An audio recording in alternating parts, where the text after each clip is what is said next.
see exercise 8.2. First question. ABCD is a quadrilateral in which P, Q, R and S are midpoints on the side AB, BC, CD and AD respectively. AC is the diagonal.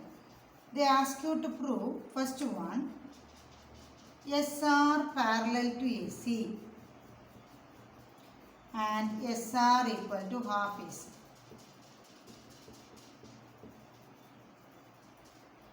Next result, they ask you to prove PQ equal to SR, and the third one, PQRS is a parallelogram.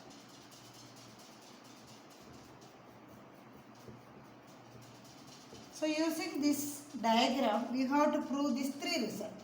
Okay. So before going to the proof or solution, let us recall what is midpoint theorem. What is midpoint theorem says that the line segment joining the midpoints of any two sides of a triangle is parallel to the third side and is half of it, isn't it? So for proving this result, first we must see SR parallel to AC and SR equal to half AC. Okay. So see that, children. Here S is the midpoint of AD and R is the midpoint of CD. Okay. So write S is the midpoint of AD, R is the midpoint of CD.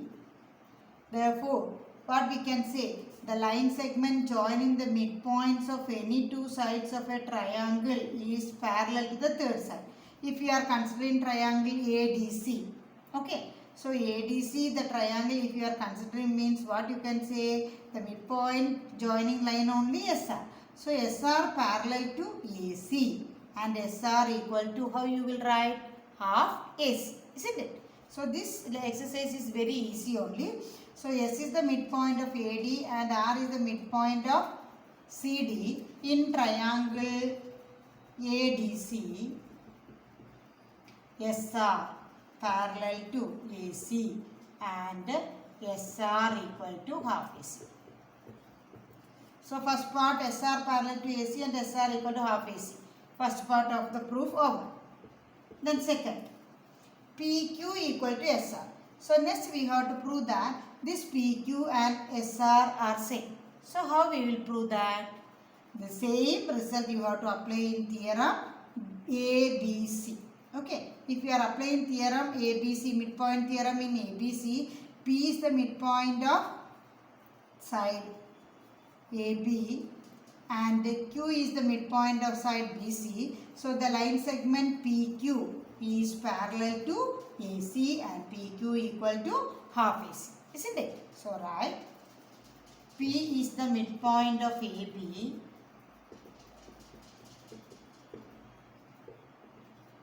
and Q is the midpoint of BC.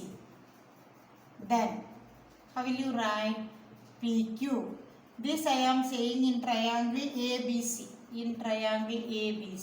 Okay. First one I said in triangle ADC. Second one I am telling in triangle ABC.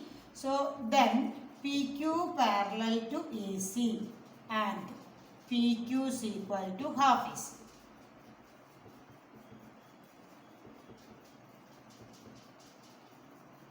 So what they ask you to prove? PQ equal to SR.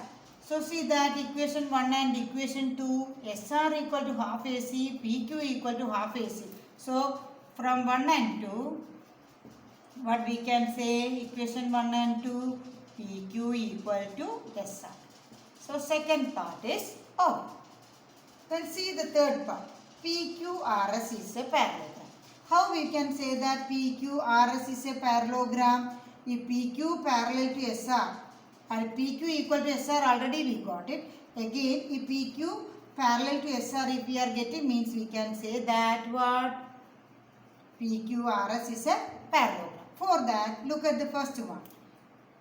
For proving the third result, SR parallel to AC.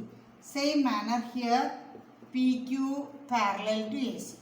So, SR parallel to AC, PQ parallel to AC. So, what we can say that SR parallel to PQ or PQ parallel to SR. The line. So, what is the reason we can say two lines parallel to the same line are parallel to each other. Okay. So, which implies SR parallel to PQ.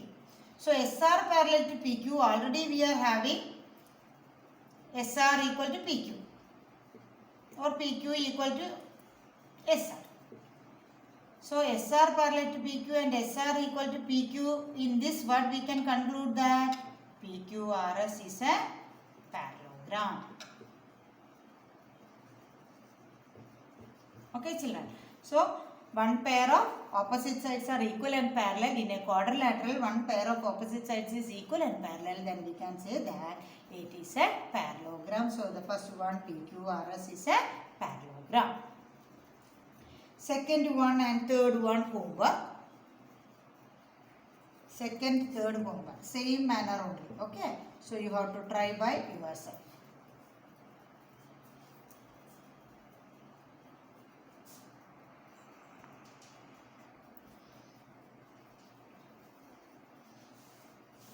Look at the fourth question, children.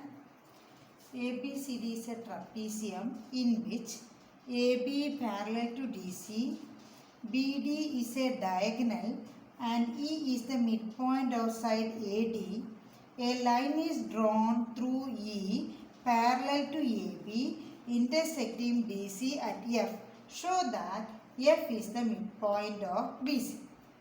So, for proving this result, whatever be the geometrical parts question comes means you have to write first a diagram, then given to prove. Okay. So, given you must write ABCD from ABCD to till the point BC at F. To prove, what we have to prove? F is the midpoint of BC. That we have to prove. Okay. Then see the proof.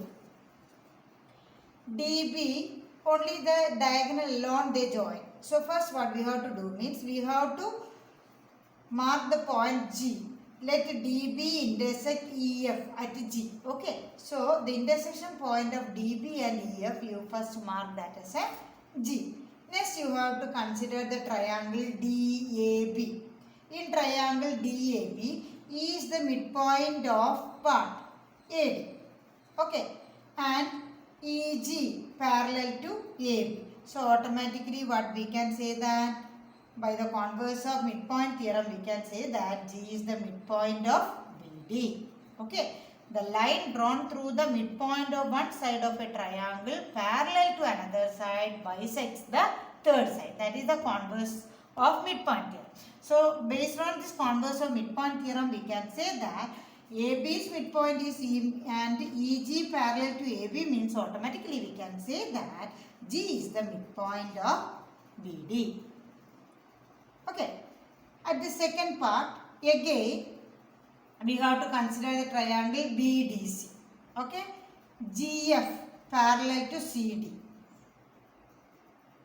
G is the point, we know that G is the midpoint of DB. We must prove that F is the midpoint of BC. Isn't it? For proving F is the midpoint of BC, G is the midpoint of DB and DG parallel to CD. So, we can say that F is the midpoint of BC by the converse of midpoint theorem. Okay. So, converse result only we applied here. So, the statement of converse theorem is the line drawn through the midpoint of one side of a triangle is parallel to another side bisect the third side. Okay. So, based on this one only we can say that F is the midpoint of BC.